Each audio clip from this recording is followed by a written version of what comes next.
अस्सलाम वालेकुम नाजरीन, आप देख रहे हैं इन्फो एंड रिसर्च टीवी और मैं हूं आपका होस्ट उस्मान नुमानी। नाजरीन, आजकल के हालात में इंसान कामयाबी की तरफ दौड़ता है। कामयाबी के इस रास्ते में उसे मुख्तलिफ मुश्किलात का सामना करना पड़ता है। कुछ लोग उन मुश्किलात से घबरा कर गिव अप कर जाते हैं और कुछ लोग उन्हीं मुश्किलात का डट कर मुकाबला करते हैं। आज मैं आपको बताऊँगा कि इंसान जो कामयाबी की तरफ दौड़ते हुए उसे मुश्किलात का सामना करना पड़ता है, उसको हैंडल कैसे करना चाहिए। इस हवाले से मैं आपको एक रिसर्च के बारे में बताऊंगा और दूसरे एंड पे मैं आपको बताऊंगा कि कुरान करीम इस हवाले से क्या तलकीन की गई है कि जब इंसान पे मुश्किल पेश आती है तो उसे क्या करना चाहिए। तो पहले नाजरीन देखते हैं रिसर्च को। ये रिसर्च जो है नाजरीन, एक बुक है ऑब्स्टेकल इज़ द वे। ये 2014 में पब्लिश हुई है। रेयान हॉलिडे इसका ऑथर है। इस रिसर्च में लिखा गया है कि जब भी इंसान पे कोई मुश्किल आती है तो उसकी 3 टाइप्स हैं। First one, mental obstacle. Mental obstacle क्या है? फियर ऑफ फेलियर का नाम है। हार जाने का खौफ, मेरे से नहीं होगा, मैं ये नहीं कर पाऊंगा, मैं गलत कर दूंगा, लोग मुझे क्या कहेंगे। सेकंड वन है नाजरीन फिजिकल ऑब्स्टेकल। फिजिकल ऑब्स्टेकल है कि फिजिकल एक्सर्शन का नाम है कि जिसके अंदर आपकी बॉडी फिजिकली एग्जॉस्ट हो जाती है, आप टोटली गिव अप कर देते हैं। आपका माइंड कहता है कि यार आपकी बॉडी को फिजिकली एग्जॉस्ट हो गई है, आप ये काम नहीं कर सकते। तीसरा है इमोशनल ऑब्स्टेकल। नाज़रीन, इमोशनल ऑब्स्टेकल ये है कि जब भी कोई इंसान पे मुश्किल फेस आती है तो पहली मरतबा जो चीज़ रिएक्ट करती है वो आपके इमोशंस रिएक्ट करते हैं। और इमोशनल ऑब्स्टेकल होता है ये है कि मैं ही क्यों, मेरे साथ ही क्यों ऐसा होता है, मेरी किस्मत ख़राब है, मेरा ही टाइम क्यों ख़राब चल रहा है। तो ये 3 ऑब्स्टेकल्स हैं, मेंटल ऑब्स्टेकल, फिजिकल ऑब्स्टेकल और इमोशनल ऑब्स्टेकल। नाज़रीन, जैसे कि ये 3 ऑब्स्टेकल्स हैं जो मैंने आपको बताया, इनको ओवरकम करने के लिए जो रिसर्च में है वो भी 3 स्टेप्स बताए गए हैं। फर्स्ट वन है परसेप्शन अबाउट ऑब्स्टेकल, कि आप पहली मरतबा ऑब्स्टेकल को परसीव कैसे करते हैं। कि जब भी कोई इंसान पे मुश्किल आती है तो उसको जो पहली मरतबा उसका माइंड कैसे रिएक्ट करता है। लाइक 2 फ्रेंड्स हैं, ए और बी फ्रेंड को अगर कोई मुश्किल फेस आई है और ए फ्रेंड उस बी फ्रेंड को तसल्ली दे रहा है कि यार तुम कर दोगे ये काम, कोई मसला नहीं, परेशान होने की कोई ज़रूरत नहीं है, मैं तुम्हारे साथ हूँ। लेकिन वही जो अप्रोच है जो ए फ्रेंड बी को दे रहा है, जब ए फ्रेंड पे वही मुश्किल आएगी तो वो अप्रोच को अडॉप्ट करता है या नहीं करता। अगर वो उस अप्रोच को अडॉप्ट नहीं करता तो उसके हाथ पाँव फूल जाएंगे और वो गिव अप कर देगा। ये वो कहता है कि परसीव आपने कैसे किया है। ठीक है, परसेप्शन अबाउट ऑब्स्टेकल। सेकेंड है नाजरीन कि जितनी बड़ी ऑब्स्टेकल होती है या जितनी बड़ी मुश्किल होती है उसके अंदर कोई उतना ही बड़ा कोई वीक पॉइंट भी होता है, उसको तलाश करने की ज़रूरत है।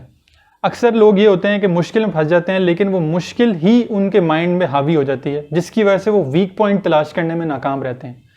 तीसरा पॉइंट है नाजरीन विल पावर का, है कि जब भी कोई मुश्किल पेश आती है तो आपने अपने माइंड में ये ऑलरेडी सेट किया होता है क्राइटेरिया कि यार कोई भी मुश्किल आ जाए मैं इससे गुजर जाऊंगा, मैं इसमें कामयाबी हासिल कर लूँगा, मैं इस मुश्किल को टैकल कर लूँगा। तो ये विल पावर होना बहुत ज़रूरी है। तो ये 3 पॉइंट्स हैं, परसेप्शन अबाउट ऑब्स्टेकल, या large obstacles have large weaknesses, या विल पावर। आइए नाजरीन इसका दूसरा पहलू देखते हैं जो हम कुरान की नज़र में देखेंगे। कुरान करीम द अल्टीमेट गाइडिंग बुक, इसमें अल्लाह ताला ने क्या फरमाया कि जब इंसान पे कोई मुश्किल आती है तो उसको कैसे फेस करना चाहिए। अल्लाह ताला ने नाज़रीन एक सूरत नाजिल फरमाई है। सूरत जो है ये आपके इस सूरत जो है ये मक्का में नाजिल हुई है और इस सूरत का नाम है सूरह अल-शरह, द रिलीफ।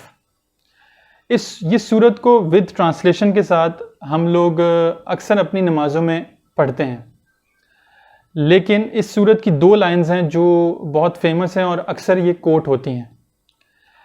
जो दोनों लाइन्स हैं वो ये हैं कि इन्ना माल उसरी उसरा, इन्ना माल उसरी उसरा। मुश्किल के साथ आसानी है, बेशक मुश्किल ही के साथ आसानी है।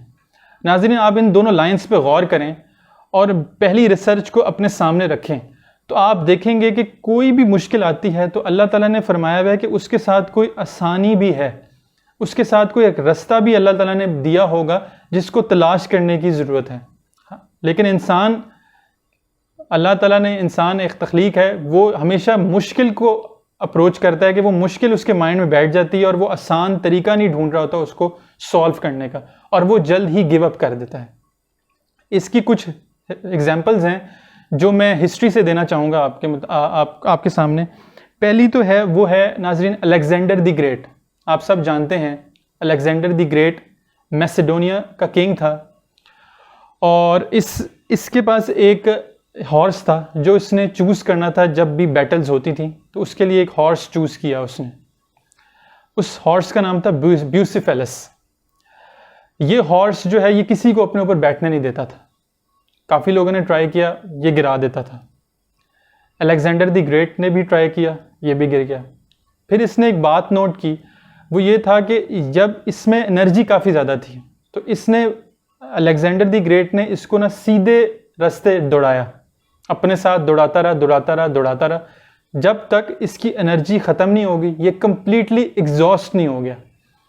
जब ये एग्जॉस्ट हो गया तो अलेक्जेंडर द ग्रेट इसके ऊपर बैठा और इसको अपनी मर्ज़ी से चलाया, और फिर ये इसकी मर्ज़ी के मुताबिक चला, और ये ऐसा चला कि इसने वेस्ट एशिया, नॉर्थ इंडिया और साउथ एशिया के तमाम रीजन को फतह में कन्वर्ट किया, और ये इसी के साथ एंड तक रहा।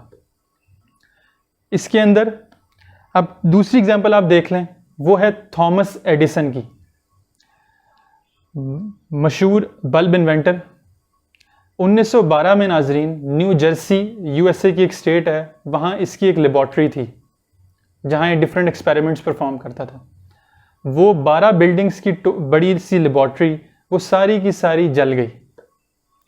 अगले दिन आता है वो, उसका स्टाफ उससे पूछता है कि व्हाट विल वी डू, तो उसकी विल पावर होती है, उसका बिलीफ होता है, तो वो कहता है वी विल बिल्ड अगेन।